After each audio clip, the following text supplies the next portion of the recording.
So hi everybody, we're just running the live Q&A session now with Monique Voster. If you've spent any time listening to Monique's session, you'll see the passion and you'll see the very clear focus she has on people, putting people first. And I think from the conversation that we had earlier in the day with Renee Carriol about people first, focusing on your teams and amplifying your strategic objectives and achieving them through the team rather than just people is a really strong message that's been consistent throughout the day. Monique, as we start to think about moving training online, the dynamic of that face-to-face engagement can sometimes, I guess, be lost, or people fear it would be lost. What would you counsel in that regard? Yeah, just firstly, hello, everybody.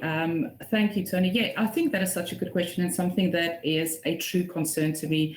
I kind of noted in the session that I'm an 80s kid, so it's all about personal connection for me. I'm really still from that old school dinosaur and understanding and appreciate that we really need to shift the dynamic onto a more digital platform.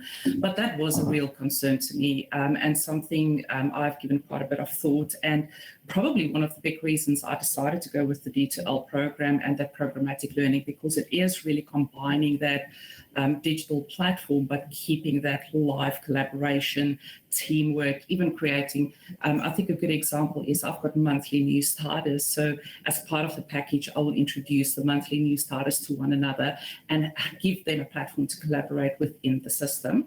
And then obviously we're not completely losing the face-to-face component. That face-to-face component to me is really important. I don't want to give it up. I just want to make it more focused and more that we get a better outcome in that face-to-face time by really going to the practical application when we're in our face-to-face time. So really important for me to keep it combined, really important for me to keep that team dynamic and that networking collaboration alive, and a combination of using the system and obviously my rapport with people to keep both of those elements and using both to keep it alive. Yeah, absolutely.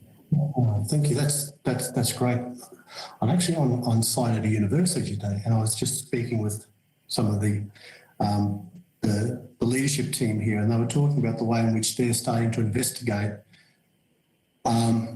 skills-based training, having specific skills components built into undergraduate courses, so that I guess osmosis of programmatic learning, workplace learning, and having your learning tied to not just management goals or something, but in terms of your fulfilling your job effectively, but also finding fulfillment in your job is a really interesting thing for them. Given that you've got learning happening there, you've got workplace pressures as well, how do you manage the time for learners, for employees, for your participants to switch off? I think that is something we probably all fell in the trap of during COVID, because a lot of people I engage with are going, what's your biggest challenge during COVID? Is the answer was, yeah, I'm lonely, was always the first one. But the second one was, I struggle to step away because the computer is right there and I struggle to switch off. So I think in terms of language and dialogue with our teams, this has become really front of mind. David Jones has done phenomenal wellbeing programs during COVID and ongoing. It's not just COVID. We've got really great platforms to make sure and check in if people are okay. And part of that is that dialogue of, I think something I personally say quite a lot when I engage with people is, you are only as good to us as what you are to yourself. So you've got to manage that work-life balance. There is a responsibility upon the individual to make sure that he's got a balanced life, and a responsibility on the company to make sure that we have that dialogue with our people and our teams, and certainly not making them think they have to do things like this out of hours, if that makes sense. No, it does. And looking at your career over the last few years too, the way in which you've been really tapped on the shoulder by a variety of executives to come in and fill a role within their companies that specifically speaks to the upskilling and the support of staff in really meaningful ways, is an interesting recognition of your subject matter expertise in this space. You talked about the way in which David Jones is trying to manage that and that respect for personal time, unplugging time. But what's the upside and the downside to those kinds of pieces? It's an interesting dilemma to have to manage. I agree with that. I think that the upside that just absolutely jumps to mind is you can do it whenever you feel like it. So there may be a individual that actually feel like upskilling themselves out of hours in a more calm, a more relaxed environment, a more focused environment, where at this point in time we don't cater to that. So you're on a fixed schedule, you've got to be at the office, you've got to be in a room to be able to go through this training, whereas this platform really gives and allows for the opportunity to do it for when it's right for you. If it's in work hours, that's great. But if you are the type of person that kind of want to step away, calm yourself, and do it without disruption, you can do so. So it's that flexibility and freedom of using it when they want it, where they want it, and also when the need arises. I've kind of touched on that in the presentation. I think a very big reality of our world is we work across 10 different systems in David Jones. That's a magnitude of systems to really cut down in your first month of joining the company. And we have that real angst in the room of people not grasping it in the session and kind of going like, no, carry on, I'll catch up. And as a facilitator, obviously, it's my job to calm them and go, not a problem, we'll wait for you. We want to take you on this journey in your own time. Don't feel pressured to finish it. But all of that angst is almost taken away for that individual that feels that peer pressure in a big way, can calmly do this at their own time and at their own pace and when they need it. A planner, as an example, would first focus on getting to grips with the planning systems and reporting systems, whereas a buyer would first want to get grips with the buying platforms. And that really gives them that flexibility to focus on what's important first to get them up and running, and the rest can follow when they need it. So that's by far the biggest benefit in terms of keeping people skilled and equipped and confident and passionate to do what they want to do. The downfalls, like everything we've kind of touched on it, that physical face-to-face contact is going to be reduced. It's not going to go away. It's reduced. So for a person that do like the connectedness and that face-to-face time, they're probably going to miss it. And I'm kind of probably referring to people of my age. I think we are the people that's probably adjusting the most. The millennials and the Generation Zs, they love the whole digital platform. And it's come through in my training facilitation as well. Since we've been in COVID, I had to shift into a digital platform to do the training. And the feedback has been phenomenal. People feel like they were more focused in a digital platform. They felt like they could concentrate more. They felt less disrupted because they're not in this workspace. So some great benefits that comes with it. So I think it's a responsibility for the business and upon myself is to make sure that we keep that connectivity. There's certain sessions that we do in David Jones that will never go digital, something like our merchandise induction session where we talk about our customers and our strategies and our corporate strategies. I call it the big fuzzy hug when people come to David Jones, where we just open them with, welcome them with open arms and give them all this kind of base information to make them feel part of the David Jones DNA. Something like that will never go digital. That's the first point of contact, this first point of interaction to the business leaders. That will always stay really personal to me. And through that, I've introduced myself to the learners, and therefore they know they can come back to me as they go on that learning journey on a digital platform. No, that's great. And look, Jennifer Moore's had a couple of comments and a question I'd like to just pose. So thank you for that, Jennifer. Jennifer talks about the problem that arises that once employees are on the floor, how do you draw them back into practical sessions? Because the leader's perceptions, she's thinking, can often be that once they're doing their job, they should have to go back to the classroom. So how do you overcome that, get the learner back into the classroom, the practical session? So I guess there's two pieces there, the learner and the manager. Absolutely. Thank you, Jennifer, for the question. I call it marketing. I have definitely over the last 3 years made sure that I have really strong connection and relationships with all our GMs, all our planning managers, all our senior leaders in the business, even extending into marketing and retail development, where I don't have daily touch points, but I think it's really important for the business to understand that their team is only as good as what they know, and that time that they spend with me is such an important foundation for their teams to become stronger together.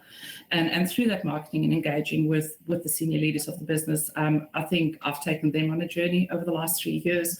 And I think the fact that David Jones has gone onto this learner management system with a significant investment into the future and the learning capabilities of our team members just shows that that journey, it has absolutely become part of our daily business as usual in David Jones. So I think it's all about connectivity and building rapport. And I've heard so many speakers talk about leadership or L&D programs sometimes being quite isolated. I think I'm really lucky in the sense that I actually report to central planning as part of the merchandise team. So I literally sit on the floor where everything happens. I don't sit on an external base. So I've got connectivity and personal connection with every single person, not every day, it's 250 people. But I'm there, I'm visible, I'm present. And through that, I've built that relationship with people, helping them understand that I'm going to make your people great. Allow me that time to invest in them. So that they can invest that knowledge back into the business in terms of achieving your goals. I hope that helps, Jen. That's great, Chair. And look, Jennifer's just come back with another reflection, which I think is a really, really important one. And it almost speaks to the elephant in the room when we talk about L&D. I mean, we've all done L&D compliance work, and it saps your will to live sometimes. So Jennifer's just come back and she said that as a millennial, I definitely prefer instructor-led training. It engages me more, but that might be because I haven't been exposed to quality digital learning. There's the elephant right there. There is the elephant, and I agree with you.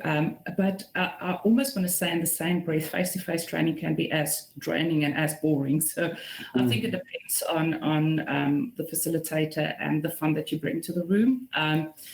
Definitely my style of training, and when I engage with people, is interactive, is collaborative. I ask them a question within the first 30 seconds of stepping into the room, usually shock the socks off them, and all of a sudden they realize, oh, I've got to listen, I've got to participate. And that for me is true learning. The learning really happens when we start talking to one another and me not talking at them. So that's definitely something I do in my face-to-face training, which is certainly something I'm really going to try to bring onto the digital platform as well. Bring that level of fun, bring that level of connectivity, obviously you're not going to be able to answer me in person, but still having those rhetorical questions as part of the session recording, so that it's not just the video and one-side communication. And then the activities is probably what's going to really bring it to life for them in terms of, okay, can I actually now apply it? So there's lots of components there. I agree with you. I think any training can be boring. So there is a massive investment.